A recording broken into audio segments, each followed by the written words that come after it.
بسم الله الرحمن الرحيم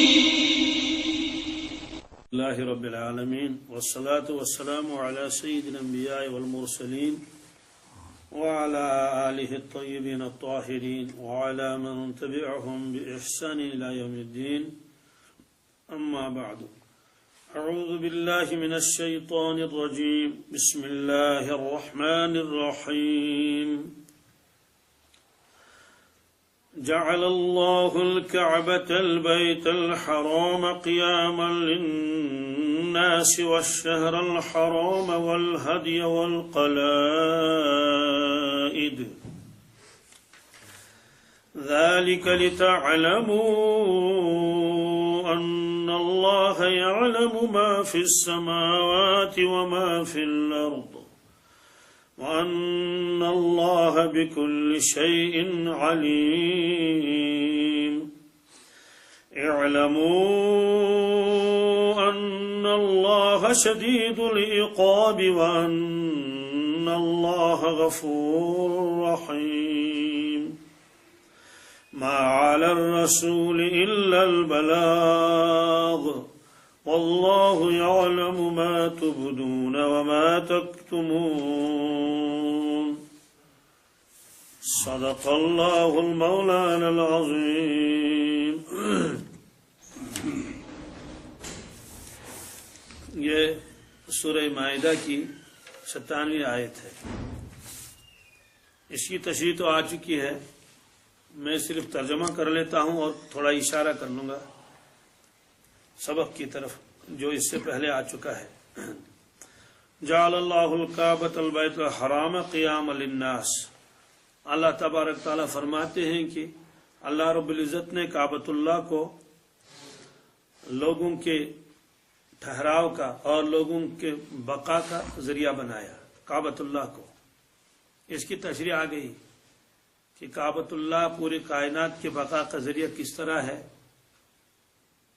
ایک تو یہ فرمایا اور اس کی تفصیل آ گئی. میں اشارہ کر دیتا ہوں کہ اسلام سے پہلے اہل عرب کے یہاں خاص طور سے کوئی حکومت نہیں تھی.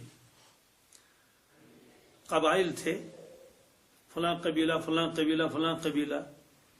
تو قبیلے کا ایک سردار ہوتا تھا، تو بڑے قبیلے والے چھوٹے قبیلے والوں پر حملہ کرتے تھے، ان کو لوٹتے تھے، مار دھاڑ بھی بہت ہوتی تھی. مظلوم کہیں جاتا تو اس کی بات کوئی سننے کے لیے تیار ہی نہیں. تو اس وقت قیام امن کی کوئی چیز نہیں تھی سوائے کعبۃ اللہ کی. جو لوگ کعبۃ اللہ کی طرف چلتے تھے، جا رہے تھے، اور اس زمانے کے لوگ جب زیارت کرنے کے لیے آتے تھے تو ایک ہار اپنے گلے میں ڈالتے تھے، تو ان لوگوں کو دیکھ کر لوگ ان کو چھیڑتے نہیں تھے. بھائی ان کو چھیڑو مت. ڈاکو لوگ بھی ان کو چھیڑتے نہیں تھے، لٹیرے بھی ان کو ہاتھ نہیں لگاتے تھے. کیوں؟ ارے کن کو ہاتھ لگائیں، یہ تو کعبۃ اللہ کی طرف جا رہے ہیں، دیکھ لیجیے ان کے گلے میں تو ہار پڑے ہوئے ہیں. اس لیے ان کو چھیڑتے نہیں تھے. معلوم ہوا کہ محض کعبۃ اللہ کی وجہ سے ان کو معافی دی جاتی تھی، چھیڑا نہیں جاتا تھا، جنگ جدل نہیں کیا جاتی. تو یہ کعبۃ اللہ بن گیا ذریعہ لوگوں کے امن کا اور لوگوں کے بقا کا. اس لیے کہ امن نہیں رہے گا تو فساد ہوگا، مارداڑ ہوگی تو لوگ مارے جائیں گے. اس کی تفصیل آ چکی. والشہر الحرام، اشہر حرم جو 4 مہینے ہیں، ذی القعدہ، ذی الحجہ، محرم اور رجب. اہل عرب جنگجو تھے، لیکن ان 4 مہینوں میں جنگ نہیں کرتے تھے. سمجھتے تھے ان 4 مہینوں میں لڑائی کرنا حرام ہے. تلوار ہاتھ میں نہیں اٹھاتے تھے، جنگ نہیں کرتے تھے، لڑتے نہیں تھے، ظلم نہیں کرتے تھے، ڈاکہ نہیں ڈالتے تھے، خاموش بیٹھتے تھے. اسی طرح سے کعبۃ اللہ کے پاس میں اگر کوئی قاتل بھی ملتا کسی کو، جس نے اس کے باپ کو مارا ہو، اس کے بھائی کو مارا ہو، یا کوئی بھی اور لٹیرا مل جائے تو اس کو چھیڑتے نہیں تھے. کیوں؟ یہ تو حرم کے اندر داخل ہو چکا ہے، حدود حرم کے اندر. اس لیے حدود حرم اور خود حرم کعبۃ اللہ شریف یہ لوگوں کے بقا کا ذریعہ بنایا تھا اللہ تبارک تعالیٰ نے. اور ایسے وہ 4 مہینے حرمت کے، اس میں لوگ کاروبار کرتے تھے، ایک جگہ سے دوسری جگہ جاتے تھے، بے خوف رہتے تھے، بے خوف اپنے گھروں میں رہتے تھے. یہ مہینے ختم ہو جاتے تھے، پھر وہی شروع ہو جاتا تھا، لڑائی جھگڑے ڈھاکے اور وہ اور یہ. والہدیہ، حد کے معنی تھے قربانی کے جانور. قربانی کے ایک آدمی کے ساتھ قربانی کے جانور ہیں، اور اپنے اعتبار سے وہ حاجیوں کی ایک علامت جو زمانے میں تھی وہ لگائے ہوئی ہے، اور لوگ دیکھ رہے ہیں کہ بھئی یہ تو قربانی کا جانور ہے، تو قربانی کے جانوروں کو چھیڑتے نہیں تھے. باقی جانور کو لوٹ کے لیتے تھے. بھئی یہ قربانی کا جانور ہے، یہ نیاز ہے، گویا اللہ تعالیٰ کے دربار میں جا رہا ہے، بس چھیڑو مت. تو یہ امن کا ذریعہ بنتا تھا جانوروں کے لیے بھی اور ان انسانوں کے لیے بھی جو ان جانوروں کو چوپایوں کو لے جا رہے تھے، ان کو بھی نہیں چھیڑتے تھے. یہ نہیں کہ آدمی کو مارا اور چوپایا کہاں جائیں گے. تو یہ بھی ذریعہ تھا لوگوں کے قیام کا، لوگوں کے امن کا، اور لوگوں کے سلامت رہنے کا. والقلائد، قلائد، ہدی اور قلائد تقریباً ایک ہی چیز ہے، لیکن ذرا سا فرق ہے کہ قلائد جو ہے یہ قلادتن کی جمع ہے. قلادہ کہتے ہیں گلے کے اندر کوئی چیز ڈال دینا. اہل عرب جانوروں کو قلادے ڈالتے تھے گردن میں. بھائی کوئی رسی ڈال دی، وہ ایک علامت ہوتی تھی کہ بھائی یہ تو قربانی کا جانور ہے اور جا رہا ہے کہاں؟ مکہ شریف. دور دور سے لوگ آتے تھے، کوئی مدینہ طیبہ سے آ رہا ہے، کوئی طائف سے آ رہا ہے، کوئی دور دراز دمام سے آ رہا ہے، کوئی جدے سے آ رہا ہے، کوئی کہاں سے آ رہا ہے. جب دیکھتے کہ جانور کے گلے میں پٹا ڈلا ہوا ہے تو بھائی اس کو کوئی چھیڑے گا نہیں. لوٹ خسوٹ کا معاملہ تھا تو اس کو چھیڑو مت. کیوں بھائی اس کو کون ہاتھ لگائے؟ حرم کا جانور ہے، وہاں جا رہا ہے. تو اس طرح سے اگر قافلے سے کوئی چھوٹتا تھا کوئی جانور تو لوگ اس کو ہڑپ نہیں کرتے تھے، بلکہ کوشش کرتے تھے کسی طرح سے اس کو دھکا دے کر حرم کی طرف پہنچا دیں. اب کوئی قافلہ جا رہا ہے، بھائی قافلے والوں کسی کا یہ جانور چھوٹ گیا ہے، اس کے گلے میں قلادہ پڑا ہوا ہے، بھائی اس کو ساتھ لے جاؤ تاکہ چلا جائے آپ ہی کے ساتھ. تو اس لیے اللہ تعالیٰ نے فرمایا کعبۃ اللہ اور اشہر حرم 4 مہینے، اور اس طرح سے قربانی کا جانور اور وہ جانور جن کے گلے میں پٹا ڈلا ہوا ہے، یہ سارے کے سارے اللہ تبارک تعالیٰ نے قیام للناس بنائے ہیں. اور اگر دیکھا جائے اس میں تو اصل ایک ہی چیز ہے قیام للناس، وہ تو کعبہ ہے. وہ تو کعبہ کی وجہ سے تو حاجی کو نہیں چھیڑتے تھے، لیکن اگر وہ اور کہیں چلا جاتا تو مانتے. تو کعبۃ اللہ کی طرف جو یہ جانور آتے تھے تو اس کی وجہ سے ان کا احترام ہوتا تھا. خلاصہ نکلا تو اصل تو کعبہ ہے، اصل تو کعبۃ اللہ ہے. وہ چیزیں اس کے متعلقات میں سے یہ فرمایا ذالک لتعلموا ان اللہ یعلم ما فی السماوات وما فی الارض. ذالک کیا مطلب ہے؟ ذالک اس میں اشارہ ہے، اس کا ضرور مشار الیہ ہونا چاہیے. جیسے ذالک الرجل، وہ آدمی، عربی میں ذالک کو اس میں اشارہ کہتے ہیں، اور جس کی طرف اشارہ کیا اس کو مشار الیہ کہتے ہیں. اس کو اللہ تعالیٰ فرماتے ہیں ذالک، یہ کون سا؟ یعنی یہ کعبۃ اللہ کا قیام للناس ہونا. یہ سب کیا ہے؟ لتعلموا، لوگوں تاکہ آپ کو یقین آ جائے، ان اللہ یعلم ما فی السماوات وما فی الارض، کہ جو کچھ آسمان میں ہے جو کچھ زمین میں ہے، آسمان میں جو کچھ ہے اللہ تبارک تعالیٰ سب سے باخبر ہے، سب کا علم رکھتا ہے. تو اللہ تعالیٰ کا علم ہے، اللہ تعالیٰ باخبر ہے، اس لیے یہ ساری چیزیں اس نے بنائی قیام للناس، خاص طور سے کعبہ. یہ کیوں فرمایا؟ کوئی آدمی کہہ سکتا ہے ہندوستان سے الگ، پاکستان سے الگ، چین تو جاپان سے الگ، آج کیا کعبہ سے؟ یہ اللہ تعالیٰ نے فرمایا یہ میں جانتا ہوں، آپ لوگ نہیں جانتے، یہ میں جانتا ہوں. اسی لیے علماء کرام نے لکھا ہے، مفسرین نے، اگر کسی سال کوئی حج نہیں کرے گا، مثلا حج نہیں کیا ہی نہیں، تو اسی سال دنیا ختم کر دی جائے گی، ختم. اور اگر کسی دن پورے عالم میں کوئی بھی آدمی کعبۃ اللہ کی طرف رک کر کے نماز ادا نہیں کرے گا بالفرض، اسی دن کائنات کو ختم کر دیا جائے گا. اس لیے فرمایا کہ کعبۃ اللہ جو ہے یہ قیام للناس. اب کیسے قیام؟ اللہ تعالیٰ فرمایا یہ تو نہیں جانتی ہے، میں جانتا ہوں. یہ اللہ تعالیٰ فرماتے ہیں تم لوگوں کو خبر نہیں ہے. کعبۃ اللہ کے ساتھ کیا تعلق ہے پورے کائنات کو مانوی اعتبار سے، یہ ہم لوگ نہیں جانتے. اس لیے اللہ تعالیٰ نے فرمایا کہ یقین جانو، اللہ تبارک تعالیٰ جانتا ہے سب کو جو آسمان و زمین میں ہے. اللہ تعالیٰ کو معلوم ہے آسمان کیسے رکا ہوا ہے، زمین کیسے ٹھہری ہوئی ہے، اور یہ چلت پھرت کیوں ہے، کیا ہے. فرمایا کہ یہ کعبۃ اللہ میں نے بنایا قیام للناس. اسی لیے حدیث پاک میں آتا ہے جب تک کعبۃ اللہ رہے گا تب تک کائنات رہے گی، اور جب قیامت آئے گی پہلے کعبۃ اللہ کے اوپر حملہ ہوگا، پھر اللہ تعالیٰ کعبۃ اللہ کے سارے حرم کو اٹھا کے لے جائیں گے، جہاں اللہ کی مرضی ہو اور پورے سب کو تہس نہس کر دیا جائے گا، سب ختم ہو جائے گا۔ اس لیے اس کا قیام کس کے ساتھ ہے؟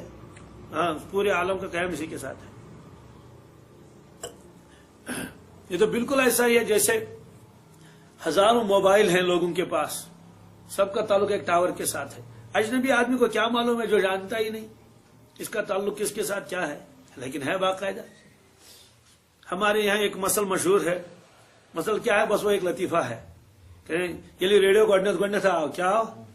ابھی ہماری پرانی جو ہے نا وہ بیچاری خواتین مستورات تو جانتی بھی نہیں تھی ریڈیو کیا چیز ہے۔ تو وہ ایک آدمی جو ہے وہ سوئچ دبا کے اس میں جو ہے گانا سنتا تھا۔ اب وہ حیران ہو گئی ہے گیون ول کٹ موجے یہ منش یات مز بوزتا تم بنا دل چائے کا پتہ تو چائے کو پیتل بناؤ نہیں، اس لیے ایسا چائے ہے بوزتا تو کر کو آ لو بات تو مجھا گئی نہیں۔ تو ظاہر سی بات ہے وہ کیا سمجھتی ہے، اسی کے اندر ہے نا۔ حالانکہ یہ ریڈیو تب بجے گا جب وہاں سے اسٹیشن پر کوئی ہوگا اور وہ وہاں سے وہاں چالو کریں گے اس کو۔ اگر وہاں اسٹیشن بند ہوگا تو اس میں کیا آئے گا؟ کچھ بھی نہیں آئے گا، تو ڈبہ ہے۔ لیکن ظاہر سی بات ہے یہ چیزیں ہم تب جانتے ہیں جب ہم کو معلوم ہے کہ اس کی حقیقت یہ ہے، اس کی حقیقت یہ ہے، اس کا فلاں کے ساتھ تعلق ہے۔ یہ چیزیں چونکہ ایجادات ہیں اس لیے ہم جانتے ہیں، پورا یقین ہے ہاں صاحب اس کا تعلق فلاں کے ساتھ ہے۔ اسی لیے اگر آپ کا موبائل ہے، اگر انہوں نے اس کو بند کر لیا، آپ کی انکمنگ اور آؤٹ گوئنگ آپ کے پاس ڈبہ ہی تو رہے گا، کسی کام کا نہیں۔ اور اجنبی ہوگا کوئی مطلب بے خبر ہوگا، وہ کہے گا ہے کار سے فون تو چلنی کیا چلن بیٹری چھس نہ بیٹری چھس تل کیا چھس، آپ اس کو کیا سمجھائیں گے کہ یہ تو بندی ہے، وہ کہ کیا چھس بند یہ وارکار ہے نا، اس کا تعلق ہے اس کے ساتھ۔ تو ظاہر سی جو باخبر ہوگا وہ تو یہ باتیں سمجھے گا۔ ایسے کعبۃ اللہ کے ساتھ پورے کائنات کی کیا تعلق ہے؟ ظاہر سی بات ہے ہماری عقلیں یہ اس راز کو نہیں پہنچ سکتی ہیں کہ کعبۃ اللہ سے کیا تعلق ہے پورے کائنات کا، اس لیے کہ وہ تو اللہ کا گھر ہے نا۔ تو ظاہر سی بات ہے خالق کا گھر ہے وہ، تو مخلوق کا تعلق کچھ نہ کچھ تو ہوگا ہی اس کے ساتھ۔ اس لیے یہ فرمایا وَأَنَّ اللَّهَ بِكُلِّ شَيْءٍ عَلِيمٌ، اور بے شک اللہ تبارک تعالی یقیناً ہر چیز کا علم رکھتا ہے، ہر چیز کا۔ اس لیے اللہ تعالیٰ کو معلوم ہے یہ کعبہ کیا چیز ہے اور یہ قربانیاں کیا چیز ہے۔ یہ بھی لکھا ہے اگر قربانیاں بند ہو جائیں کیا، یہ مطلب نہیں کہ فلاں ملک میں قربانی، وہ غیر مسلم ملک ہے وہاں ایک قربانی بھی نہیں ہوتی ہے پھر بھی وہاں اتنے جانور ہیں۔ اگر قربانی کہیں عالم میں نہیں ہوگی سارے جانور ختم ہو جائیں گے، رہیں گے ہی نہیں، اللہ تعالیٰ پیداوار بند کر دے گا، ختم کر لو سب، تو پھر آپ کو گوشت نہیں ملے گا کھانے کے لیے، نہ بھیڑ نہ بکری۔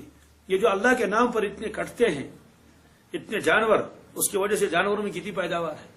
اور یہ دیکھ لیجئے آپ بھیڑ ذبح کرتے ہیں، بھیڑوں کی کمی ہے، بکریاں ذبح کرتے ہیں، بکریوں کی کمی ہے نہیں ہے نا، آپ گائے ذبح کرتے ہیں، گائے کی کمی نہیں، گھوڑے کو ذبح نہیں کیا جاتا ہے، گھوڑوں کی کمی ہے بہت۔ وہ نسل گئی کہاں، حالانکہ وہ بھی تو نسل چلنی چاہیے نا۔ ارے بھائی گھوڑوں کی نسبندی تو نہیں کی نا کسی نے، گھوڑوں کو کیا کیا جاتا ہے، ذبح نہیں کیا جاتا ہے نا، لیکن گئے کہاں وہ، بات سمجھا گئی۔ اس لیے کہ جس چیز کی نسل اللہ کے نام پر ذبح ہوتی رہتی ہے اس کی تعداد بڑھتی رہتی ہے، بڑھتی رہتی ہے، گھٹتی نہیں۔ اگر پورے عالم میں قربانی بند ہو جائے تو ایک جانور بھی نہیں ملے گا۔ اب کتے تو آج بہت ہو گئے ہیں، ہو گئے نہیں ہو گئے، وہ تو اس سے پابندی لگا دی اور کیا کیا، ورنہ اس کے مقابلے میں بھی کتے تو بہت نظر آتے ہیں کیونکہ باہر بیٹھتے ہیں نا، لیکن جتنے جانور دنیا میں ہیں، بھیڑ اور بکریاں، ایک بکروال کے پاس 2,000 بکریاں ہیں، 3,000 بکریاں، 1,000 بکریاں، چونکہ وہ پہاڑوں میں رہتے ہیں اس لیے پتہ نہیں چلتا ہے۔ کتے تو گھری کوچوں میں رہتے ہیں تو 4 کتے بھی ہوں گے تو یہ بہت نظر آتے ہیں۔ تو بہرحال یہ ہے کہ پورے عالم کے ساتھ کیا تعلق ہے اس کا اللہ تعالیٰ فرمایا میں جانتا ہوں۔ اعلموا ان اللہ شدید العقاب وان اللہ غفور رحیم، لوگو اللہ تبارک تعالیٰ سخت سزا دینے والا ہے۔ کیا ہے، کیا مطلب ہے؟ اگر اللہ تبارک تعالیٰ کی آپ نے نافرمانی کی، نعوذ باللہ من ذالک، کعبۃ اللہ کی بے حرمتی کی، اور اسی طرح قربانی کے جانوروں کی بے حرمتی کی، اللہ تبارک تعالیٰ کے حکم کو توڑا آپ نے، تو سنو وہ زبردست سخت سزا دینے والا ہے۔ سزا جلدی نہیں دیتا ہے لیکن ہے وہ زبردست سخت سزا دینے والا، اس کی سزا کو کوئی روک نہیں سکتا۔ وَأَنَّ اللَّهَ غَفُورٌ رَحِيمٌ، اور یقین جانو اللہ تعالیٰ غفور رحیم بھی ہے۔ یعنی اگر آپ سے کوئی کوتاہی ہو گئی اور فوراً آ کے آپ نے معافی مانگنی شروع کر دی، اللہ سے معافی مانگ لی، تو اللہ معاف کر دیں گے، بخش دیں گے۔ وہ اس میں ترغیب یہ ہے کہ گناہ کرنے کے بعد آدمی نڈر نہ ہو. ارے کوئی پرسانی نہیں ہے, کوئی پوچھتا ہے جتنے گناہ کرو. اللہ تعالیٰ فرماتے کہ میں سخت سزا دینے والا ہوں, میں ایسی پٹائی کروں گا پھر کوئی بچانے والا نہیں ہوگا, ایسا عذاب مسلط کر دوں گا. اور اگر کوئی آدمی کہے کہ مجھ سے بہت سارے گناہ ہو گئے ہیں, اب میں تو مارا گیا, فرماتے وان اللہ غفور الرحیم, گھبرانے کی ضرورت نہیں ہے, اللہ تعالیٰ غفور الرحیم, تم معافی مانگ لو تمہارے سارے گناہ معاف ہو جائیں گے. یہ فرمایا. آگے فرمایا ما علی الرسول الا البلاغ, نہیں ہے رسول اللہ صلی اللہ علیہ وسلم کے ذمے مگر پہنچانا. کیا یعنی اللہ کے نبی صلی اللہ علیہ وسلم کے ذمے اللہ کا حکم لوگوں تک پہنچانا ہے, منوانا ان کا کام نہیں, منوانا ان کا کام. اس لیے فرمایا لست علیہم بمسیطر, یا رسول اللہ صلی اللہ علیہ وسلم آپ ان کے اوپر ہم نے مسیطر نہیں بنائے کہ زور زبردستی کر کے ان کو کیا کر لیں, منوا لیں. بالکل ایسا نہیں, آپ کا کام ہے پہنچانا, آپ نے پہنچا دیا بس. اب یہ مانے نہ مانے یہ ان کا کام ہے. ماننے والوں کو انعام ملے گا اور جو نہیں مانیں گے نافرمانی کریں گے ان کو سزا ملے گی. ایک جگہ قرآن پاک نے فرمایا ان الذين كفروا سواء عليهم انذرتهم ام لم تنذرهم لا يؤمنون. یہ جو کافر ہیں جن کے دلوں کے اوپر مہر لگی ہوئی ہے, سواء علیہم یکساں ہے ان کے اوپر, انذرتهم آپ ان کو آپ ڈرائیں, ام لم تنذرهم یا نہ ڈرائیں, لا یؤمنون ایمان لانے والے نہیں ہیں. اس آیت کی شرح پہلے آ چکی ہے کہ جب ڈرائیں نہ ڈرائیں ایمان نہیں لائیں گے تو پھر ڈرانے کا فائدہ ہی کیا, پھر ڈرانے کا ڈراوی مت. فرماتے ہیں ٹھیک ہے وہ ایمان نہ لائیں ان کے حق میں تو برابر ہے, لیکن آپ کے حق میں نہیں, آپ نے ان کو ڈرا لیا, آپ کو تو ثواب ملے گا, آپ کا تو ثواب مل جائے گا, اور جو آپ کا فرض ہے وہ تو پورا ہو جائے گا. اس لیے معلوم ہوا اگر کسی شخص کو معلوم ہے فلاں جگہ لوگ نہیں مانتے ہیں میری بات, یعنی میری بات کا مطلب شریعت کی بات نہیں مانتے ہیں, شریعت پر چلنا نہیں چاہتے ہیں, سنک بلائی ونک کی ایسا نہیں, وہ اپنی بات بتا دے, وہ نہ مانے. کیوں؟ بات پہنچانے کا ثواب تو اس کو مل جائے گا, اس نے اپنا فریضہ تو پورا کر لیا. آپ مجھے بتائیے اگر اللہ تعالیٰ بچائے کسی بستی کا کوئی آدمی مسجد میں نہ آئے ہی نہیں تو کیا اذان دینی بند ہو جائے گی؟ ہے وہاں کچھ بانگی پاڑی اور نہیں کہا ایسا پاڑ ماں پاڑی نہیں, اذان تو پھر بھی دے دی جائے گی, اذان کا ثواب تو مل جائے گا. بلانا تو ہے ان کو وہاں اندر داخل ہو جائے کوئی یا نہ ہو جائے. ایسی بہت ساری مسجدیں ہیں اللہ تعالیٰ بچائے کہ اذان ہوتی ہے کوئی آدمی اندر نہیں داخل ہوتا.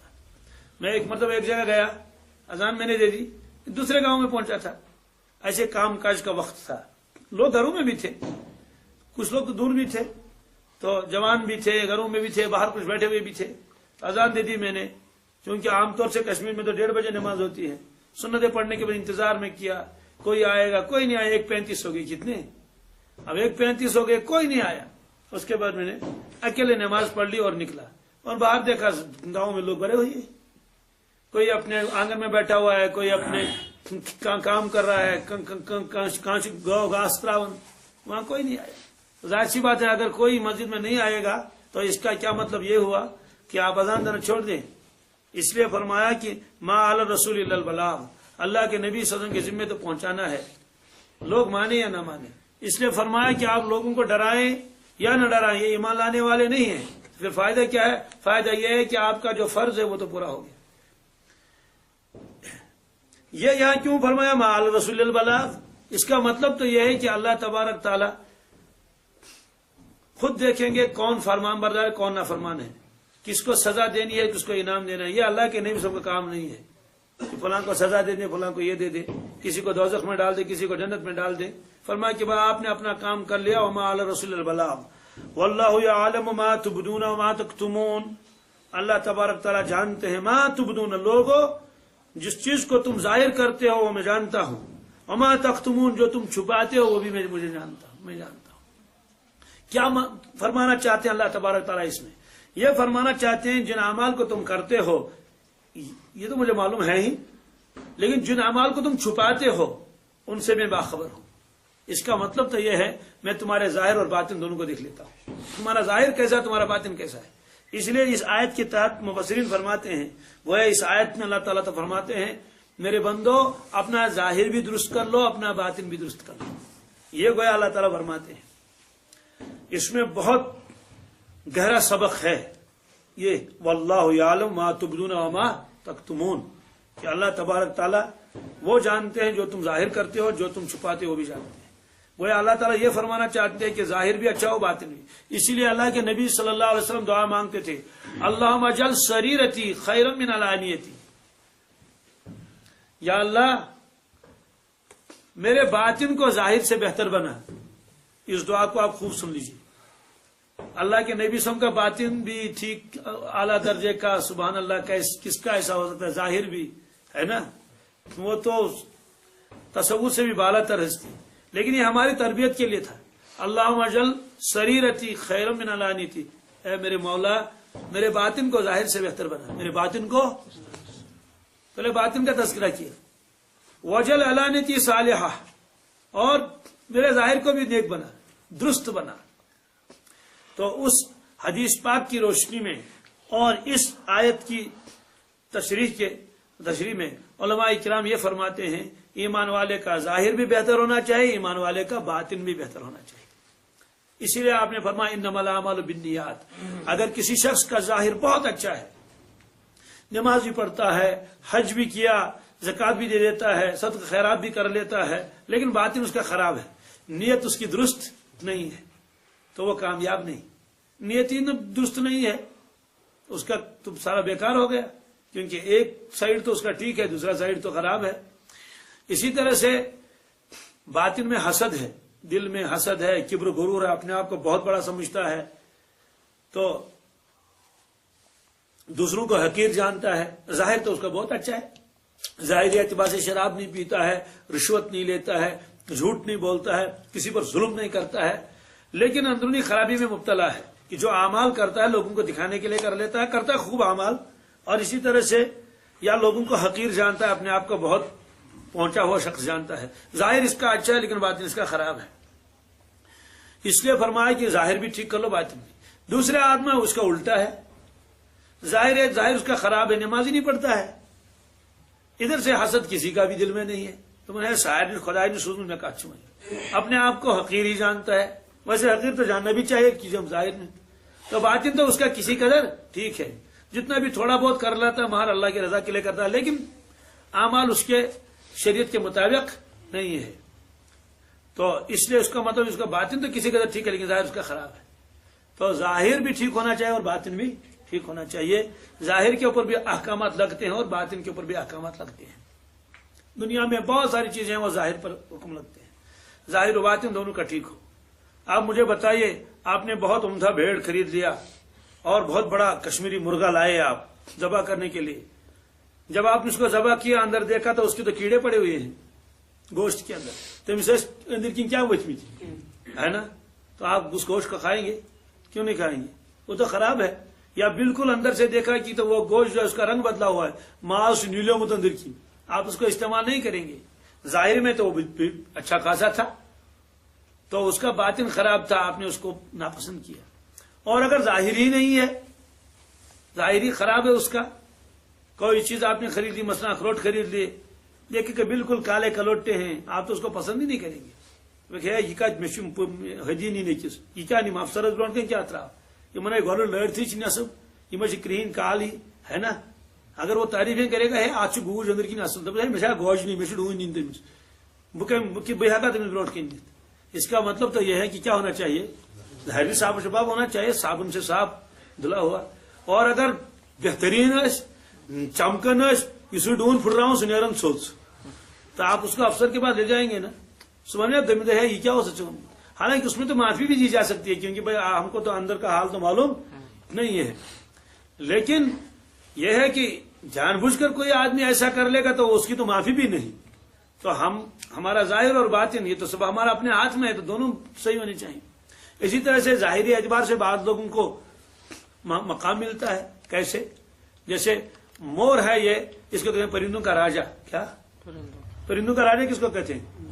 مور کو دیکھا نا آپ نے جی، تو پرندوں کا راجا گوشت کی وجہ سے نہیں، وزن کی وجہ سے نہیں، وہ جو اس کا ظاہری وہ خد و خال ہے نا، اس کا سر پر تاج ہے اور عجیب و غریب قسم کے پر ہیں، عقلیں حیران ہو جاتی ہیں کہ مور کیا اللہ کی شان ہے، اللہ اکبر۔ اس لیے میں ساتھیوں سے کہتا ہوں مور کو غور سے دیکھو، مور کو یوں ہی نہیں بس آئے اور دیکھ لیے چل دیے نہیں، ہر چیز کو دیکھو اللہ اکبر، وہ پروردگار کیسا ہوگا جس نے اس کو ایسا رنگ دیا۔ دنیا والے کتنا رنگ کر لیتے ہیں، 2 سال کے بعد تو وہ رنگ اتر جاتا ہے، ختم ہو جاتا ہے، اور اللہ تبارک تعالیٰ نے کیا رنگین اس کو بنایا، کیا خوشنما اس کو بنایا، عقلیں حیران ہو جاتی ہیں۔ اس لیے آپ جب جائیں گے کس میں، چڑیا گھر میں، تو خالی ٹہلنے کے لیے نہ جائیں، وہاں سے کچھ لے کر آئیں۔ اللہ کی قدرت کے نمونے، اے اللہ آپ کیسے ہوں گے؟ جب آپ کی مخلوق ایسی حسین ہے، یہ جانور دیکھیں کیسے پیارے ہیں، کیا آدمی دیکھتا ہے تو جی چاہتا ہے کہ دیکھتا رہوں، وہ پروردگار کیسا ہوگا؟ تو اس طرح سے مور کو جو پرندوں کا راجا بنا دیا گیا، تو گوشت کی بنیاد پر نہیں، اس کے ظاہر کی بنیاد پر اس کے سر پر تاج ہے اور کیا کیا ہے۔ اسی طرح سے ظاہری اعتبار سے یہ آدمی پہچان کر لیتا ہے، یہ بکری ہے اور یہ بھیڑ ہے، یہ کتا ہے اور یہ بکری ہے۔ اگر کھال اتار دیں آپ، گوشت ہی رہے گا تو بہت مشکل ہے یہ پہچاننا کہ جناب یہ بکری تھی اور یہ بھیڑ تھا، مشکل ہے پہچاننا۔ تو اوپر والی جو کھال اللہ نے رکھ رکھی ہے، جو ظاہر ہے، اس سے فیصلے ہوتے ہیں کہ بھائی یہ کوئل ہے اور یہ کبوتر ہے، ورنہ کوئل اور کبوتر میں تقریباً وزن میں بھی کوئی خاص فرق نہیں ہے۔ مجھے لگتا ہے کہ گوشت میں تو اندر سے کوئی فرق ہی نہیں ہوگا، اس لیے کہ تقریباً گوشت دونوں کا ایک جیسا ہے۔ ممکن ہے کوئی ماہر ہو اور وہ کوئی اس طرح کا کوئی مائکروسکوپ لگا لے اور وہ کچھ تحقیق کر لے تو الگ مسئلہ، لیکن ظاہری اعتبار سے دونوں کا گوشت ایک جیسا ہی ہوگا۔ اس لیے فرمایا کہ تم ظاہر کو بناؤ شریعت کے مطابق اور باطن کو بھی بناؤ شریعت کے مطابق۔ اس لیے قرآن پاک نے فرمایا ظاہری گناہوں کو بھی چھوڑ دو، باطنی گناہوں کو بھی چھوڑ دو، یہ اللہ تعالیٰ نے فرمایا وَذَرُوا ظَاهِرَ الْإِثْمِ وَبَاطِنَهُ، میرے بندو ظاہری گناہوں کو بھی چھوڑ دو، باطنی گناہوں کو بھی چھوڑ دو۔ تو باطنی گناہ وہی ہیں، حسد ہے، کبر ہے، غرور ہے، دنیا کی لالچ ہے، یہ ہے۔ تو ایسے بڑے بننے کی تمنا ہے کہ میں بڑا بن جاؤں، اسے وہ بھی جا کہتے ہیں، یہ فرمایا۔ تو معلوم یہ ہوا کہ اللہ تبارک تعالیٰ ہمارے ظاہر کو بھی جانتا ہے اور ہمارے باطن کو بھی جانتا ہے۔ اس میں اس چیز کی طرف بھی اشارہ ہے کہ جو منافقین اللہ کے نبی صلی اللہ علیہ وسلم کی خدمت میں آتے تھے اور ظاہر کچھ کرتے تھے اور ان کا باطن کچھ ہوتا تھا، اللہ تعالیٰ نے فرمایا کہ میرے سامنے یہ چیز چھپنے والی نہیں ہے۔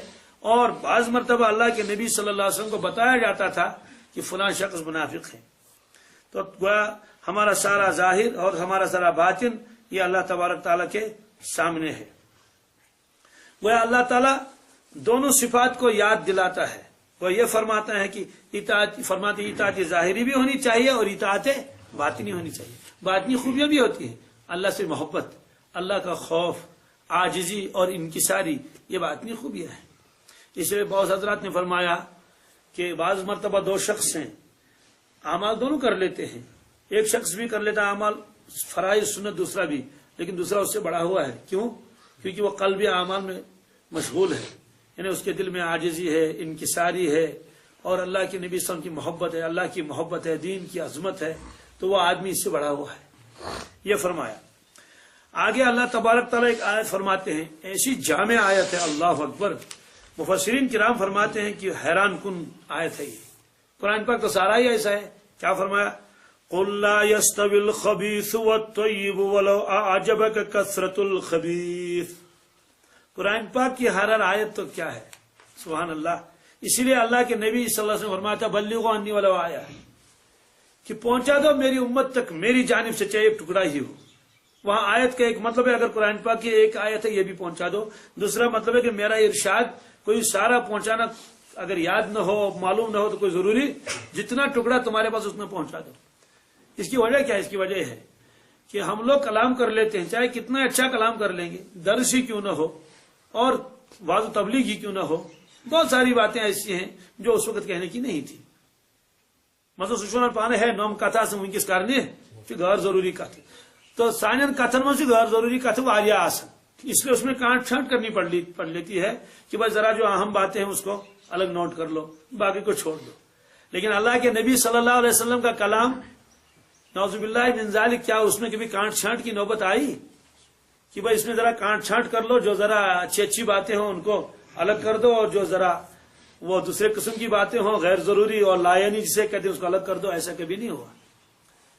اس لیے آپ نے فرمایا کہ میرے کلام کا ایک ٹکڑا بھی بس وہ سونا، اور سونا کیا ہے، چاندی اس کی حیثیت ہی نہیں کچھ، وہ لال و جواہر سے زیادہ قیمتی ہے۔ اسی لیے ایک شخص نے عرض کیا یا رسول اللہ صلی اللہ علیہ وسلم میں آپ کے ارشادات کو لکھتا تھا لیکن اس میرے ساتھی نے مجھے منع کیا، ہر چیز لکھنے کی نہیں، بس قلم اٹھا کے آپ نے لکھنا شروع کر دیو، ہر چیز نہ لکھا کرو۔ تو پھر میں نے لکھنا چھوڑ دیا۔ حضرت مجھے کیا کرنا چاہیے؟ آپ نے فرمایا اکتب، لکھو۔ تو میں قسم اس پروردگار کی جس کے قبضے میں میری جان ہے، اس زبان سے کبھی کوئی غلط لفظ نہیں نکلتا۔ یعنی ان صحابی کا کہنے کا مطلب تھا کہ بھی اللہ کے نبی سے کسی پر ناراض ہو جاتے ہیں، ناراضگی میں تو آدمی تو کچھ کا کچھ کہہ لیتا ہے، جیسے ہم کسی پر غصہ ہو جائیں گے تو پتہ نہیں کیا کیا کہیں گے، بعد میں معافی بھی مانگنی پڑتی ہے، امساری بھی کہنا پڑتا ہے، خیر میں جیسے معافی بیاہ سے تمسات جہالت اسلائن، اسے غصے کی وجہ سے آدمی طلاقیں بھی دے دیتا ہے اور کیا کیا کر لیتا ہے، تو پھر بعد میں پچھتاتا بھی ہے۔ تو معلوم یہ ہو کہ جب آدمی غصے میں ہوتا ہے تو اس کی کیفیت کچھ اور ہوتی ہے، جب ذرا اس کا موڈ ٹھیک ہے تو اس وقت اس کی کیفیت دوسری ہوتی ہے۔ تو اس صحابی نے عرض کیا، کہا اس ساتھی سے کہ کبھی اللہ کے نبی سے کسی پر ناراض ہو جاتے ہیں، ناراضگی میں کوئی ارشاد فرماتے تھے، آپ اس وقت بھی لکھ لیتے ہیں؟ تو آپ نے فرمایا لکھ لیا کرو، ہم جس حال میں بھی ہم ہوں اس زبان سے کبھی کوئی لفظ غلط نہیں نکل سکتا۔ تو اس لیے قرآن پاک کی ہر آیت تو کون مقابلہ کر سکتا ہے، لیکن یہ آیت سن لیجئے کیا ہے، قُلْ لَا يَسْتَوِي الْخَبِيثُ وَالطَّيِّبُ۔ اس کی عجیب عجیب شرح مفسرین نے لکھی ہیں، ظاہر سی بات ہے ساری باتوں کو تو بیان بھی نہیں کیا جاتا، اس لیے کچھ اس میں سے تھوڑا تھوڑا کر کے میں عرض کر لیتا ہوں۔ قل، آپ فرما دیجئے، کس سے کہیں گے؟ امت سے، انسانوں سے۔ لا يستوی الخبیث والطیب، کہ خبیث اور طیب، خبیث اور، اس کی شرح بھی بہت لمبی ہے، مختصر سے پہلے یہ کریں گے ترجمہ، ناپاک اور پاک برابر کبھی نہیں ہو سکتی، برابر۔ ولو اعجبک کثرت الخبیث، اے دیکھنے والے اگرچہ تجھے خبیث کی کثرت، خبیث کی کتنے حیرت میں ڈال دے۔ ایک ترجمہ یہ بھی اعجبک، اعجب یوجب، اعجاب کے معنی آتے ہیں پسند ہونا یا حیرت میں ڈال دینا، عجب اسی سے نکلا ہے۔ عجب معنی کیا گو پانون پانچ باسن ساری کو کیا رت، اس کو عجب کہتے ہیں، اپنے آپ کو اچھا سمجھنا، اعجب اسی سے ہے۔ اس کا مطلب یہ ہے کہ اگرچہ آپ کو یہ خبیث کی کثرت، خباثت کی، ناپاک اور حرام، اس کی کثرت آپ کو اگر کتنی اچھی لگے، لیکن پھر بھی یہ ناپاک پاک کا مقابلہ نہیں کر سکتا۔ ایک مطلب تو یہ۔ دوسرا مطلب اس کا، اس چیز کو دیکھ کر، خبیث چیز کو دیکھ کر، حرام کو دیکھ کر آپ کتنے حیرت زدہ ہو جائیں گے۔ یہود بڑ مکان، یہود بڑ کاروبار، یہود بڑ بلڈنگ، والا عجب کثرت الخبیث، لیکن یہ ناپاک اور پاک برابر نہیں ہو سکتے۔ اب اس خبیث اور طیب سے کیا مراد ہے؟ فرماتے ہیں یہ ذات پر بھی دلالت کرتا ہے اور صفات پر بھی دلالت کرتا ہے۔ اس کا مطلب ہے کہ خبیث مرد اور طیب مرد برابر نہیں ہو سکتے، خبیث عورت اور طیب عورت برابر نہیں ہو سکتے۔ ایک جگہ قرآن پاک نے فرمایا الخبیثات للخبیثین والخبیثون للخبیثات والطیبات للطیبین والطیبون للطیبات۔ خبیث خبیثوں کے لیے اور طیب طیبوں کے لیے۔ تو یہ فرمایا، اس کا مطلب کیا ہوا کہ ناپاک مرد اور پاک مرد برابر نہیں ہو سکتے، ناپاک مال اور پاک مال برابر نہیں ہو سکتا، حرام مال حلال مال کبھی برابر نہیں ہو سکتے، نیک اور صالح شخص اور نافرمان کبھی برابر نہیں ہو سکتے ہیں۔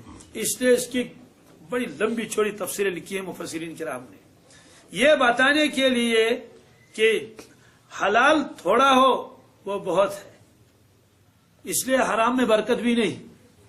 اگر صرف اسی آیت کو ہم لوگ نظروں میں رکھیں، شاید ہی کوئی آدمی رشوت لے، شاید ہی کوئی آدمی سود لے اور سود کی وجہ سے اپنے کاروبار کو کیا کرے، بڑھائے اور چڑھائے، شاید ہی کوئی آدمی غلط کر لے، کبھی کوئی نہیں کر سکتا۔ اس لیے قرآن پاک نے فرمایا خبیث اور طیب کبھی برابر نہیں ہو سکتے ہیں۔ اس طرح سے یہ بھی آیا کہ وَلَوْ أَعْجَبَكَ كَثْرَةُ الْخَبِيثِ، اگرچہ آپ کو خبیث کی کثرت حیرت میں ڈال دے۔ اس کا کیا مطلب ہے؟ اس کا مطلب یہ ہے اگرچہ خبیثوں کی زیادہ تعداد ہو، کن کی؟ حرام کھانے والوں کی زیادہ تعداد ہے، رشوت خوروں کی زیادہ تعداد ہے، اور حلال خوروں کی تعداد کم ہے۔ اسی طرح سے گناہ بہت ہیں، کثرت سے ہیں، اور اس کے مقابلے میں تقوی اور پرہیزگاری کم ہے، تو مرعوب نہ ہونا کہ شاید یہی حق ہو، یومن جزائر خدائے رضی، بالکل ایسا کبھی برابر وہ نہیں ہو سکتا۔ اتر کا ایک قطرہ، کیا کیا پیشاب کا ایک مٹکا اس کا مقابلہ کر سکتا ہے؟ کیسے مقابلہ کر لے گا؟ پیشاب تو گندا اور ناپاک ہے، بدبودار ہے، اور گلاب کا ایک قطرہ وہ دیکھیں کتنا پاک ہے۔ اس طرح سے یہ معلوم ہوا جو آدمی حلال کماتا ہے اور معمولی جھونپڑے میں رہتا ہے، اللہ کے نظروں میں وہ اتنا محبوب ہے، اس کے مقابلے میں وہ چاہے کتنے بڑی بلڈنگ بنا رکھی ہو، اس نے حرام مال جمع کر کر کے، دوستو اللہ کے نزدیک اس کی کوئی حیثیت نہیں ہے اور خطرے میں ہے، اور حرام مال جلدی ختم ہو جاتا ہے۔ ایک آدمی صحت مند ہے لیکن زیادہ موٹا نہیں ہے، لیکن ہے صحت اس کی، دبلا پتلا ہے۔ دوسرا آدمی تمشوار یا فوق خود کیا چیز خود، تو جو آدمی وہ ہوگا نا بے خبر ہے صحت کیا پروردگار ہے نا، اگر ڈاکٹر بیٹھ کے منس ارے بھائی یہ تو خطرے میں ہے، اس کی رگ پھٹنے والی ہے، تمس ہیکہ ہارٹ اٹیک گھت، تمس ہیکہ رگ پھٹت، تمس ہیکہ بلڈ پریشر کیا گھت، کیا نہ کیا گھس امس۔ اصل صحت مند تو یہ ہے، اصل صحت مند تو گئے تو دبلا پتلا ہے سوکھا، کہ دبلا پتلا سوکھا ہے لیکن یہ صحت مند ہے، ذرا اس کو ٹیسٹ کر لو اور اس کا بھی ٹیسٹ کر لو۔ ایسے حلال اگر تھوڑی مقدار میں ہو سمجھ لینا چاہیے کہ یہ بہت ہے حرام کے مقابلے میں، اس لیے یہ فرمایا۔ اور ہر زمانے میں ایک بات ہے کیا کہ ایمان والوں کے مقابلے میں کافروں کی تعداد زیادہ رہی، نیک لوگوں کے مقابلے میں برے لوگوں کی تعداد زیادہ رہی، حلال کھانے والوں کے مقابلے میں حرام کھانے والوں کی تعداد زیادہ رہی، دیانت داروں کے مقابلے میں بددانتوں کی تعداد زیادہ رہی۔ یہ سلسلہ ہمیشہ ہے اور آج بھی ایسا ہی ہے۔ کسی دفتر میں جائیں گے آپ کو زیادہ وہاں دیانت دار ملیں گے یا بددانت ملیں گے؟ بازار میں آپ کو اوریجنل چیز زیادہ ملے گی یا ڈپلیکیٹ، دوائی ہو جو بھی ہو؟ دھوکہ دینے والے آپ کو زیادہ ملیں گے؟ ہاں ڈیلی سے نیبر کنجو بس ہو گئے، جن گاڑی والا خود جائے گا۔ تو اس اصول کو ذہن میں رکھنا چاہیے، اس لیے کسی کے مال و دولت کو دیکھ کر آدمی افسوس نہ کرے، ہاں خدا مشن کی۔ تو یہ آیت اس وقت ذہن میں رکھنی چاہیے کہ حلال اور حرام کے بھی برابر نہیں ہو سکتے، یہ وعدہ ہے۔ وَلَوْ أَعْجَبَكَ كَثْرَةُ الْخَبِيثِ، اگرچہ آپ کو خبیث کی کثرت کتنی ہی بھلی معلوم ہو اے دیکھنے والے، یا آپ کو کتنی حیرت میں ڈالے۔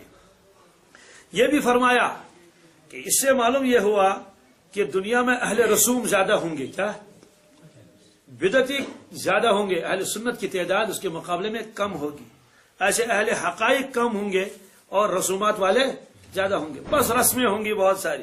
فرمایا اس سے بھی دھوکہ نہیں کھانا چاہیے، اس سے بھی دھوکہ نہیں کھانا چاہیے، یہ فرمایا آپ نے۔ مرغوب بھی نہیں ہونا چاہیے ان چیزوں سے، یہ چیزیں تو آتی رہتی ہیں۔ تو آپ اندازہ لگائے، یہ تو آج سے 1400 سال پہلے اللہ تعالیٰ فرماتے ہیں، اور اللہ کے نبی صلی اللہ علیہ وسلم کا زمانہ، سبحان اللہ۔ سوال ہے کہ اس وقت کیا ہوا پھر؟ اس وقت جب اللہ کے نبی صلی اللہ علیہ وسلم جن افراد پر محنت کی، اللہ اکبر، تو ظاہر سی بات ان کا مقابلہ نہیں ہو سکتا، لیکن پورے عالم کے مقابلے میں ان کی تعداد پھر بھی تھوڑی تھی، پورے عالم کے مقابلے میں ان کی تعداد بہت تھوڑی تھی۔ فاتقوا اللہ یا اولی الالباب لعلکم تفلحون، یہ اسی آیت کا ٹکڑا ہے۔ فاتقوا اللہ، ڈرو اللہ تبارک تعالیٰ سے، یا اولی الالباب، اے عقل والو، لعلکم تفلحون، تاکہ تم کامیاب ہو جاؤ گے۔ یا الباب فرمایا، کیا یہ الباب کیا؟ یہ لب کی جمع ہے، کیا لب کا مطلب خالص عقل، کیا لب کسے کہتے ہیں؟ لب کسے کہتے ہیں؟ خالص عقل کو لب کہتے ہیں عربی میں، عقل خالص، یعنی جو عقل ہر آمیزش سے قدرت سے بالکل صاف و شفاف ہو۔ یہ اللہ تبارک تعالیٰ کی بہت بڑی نعمت ہے جس کو یہ ملے۔ معلوم یہ ہو کہ اللہ تبارک تعالیٰ اور قرآن، یہ عقل کے خلاف قرآن پاک نہیں، عقلوں کو دباتا نہیں ہے، نہیں، بلکہ یہ کہہ دے یہ میری ایک بہت بڑی نعمت ہے، عقل والو، عقل سلیم سے کام لینے کی ضرورت ہے۔ یہاں فرمایا پہلے فاتقوا اللہ، آگے فرمایا تفلحون۔ اس سے معلوم ہوا کہ فلاح اور کامیابی مل سکتی ہے تقوی کی بنیاد پر۔ کس پر؟ اگر تقوی نہیں ہے، اگر پرہیزگاری نہیں ہے تو سمجھ لینا چاہیے پھر کامیابی نہیں ملے گی۔ اس لیے فرمایا پہلے فاتقوا اللہ، ڈرو، یا اولی الالباب، عقل والو۔ اس سے معلوم ہوا کہ جو لوگ اللہ سے نہیں ڈرتے ہیں، نافرمانیاں کرتے ہیں، اللہ کے نگاہوں میں وہ عقل والے نہیں ہے، چاہے وہ کتنے ہی دنیا کے اعتبار سے وہ ہوں، چالاک سمجھے جاتے ہیں۔ اسی لیے قرآن پاک نے فرمایا اولئک کالانعام بل هم اضل، یہ لوگ تو چوپایوں کی طرح ہیں بلکہ ان سے بھی گئے گزرے ہیں، ان سے بھی بدتر ہیں۔ حالانکہ ان کو بتایا گیا چوپائے جو بڑے مال والے ہیں، بڑے دولت والے ہیں، یہ فرمایا۔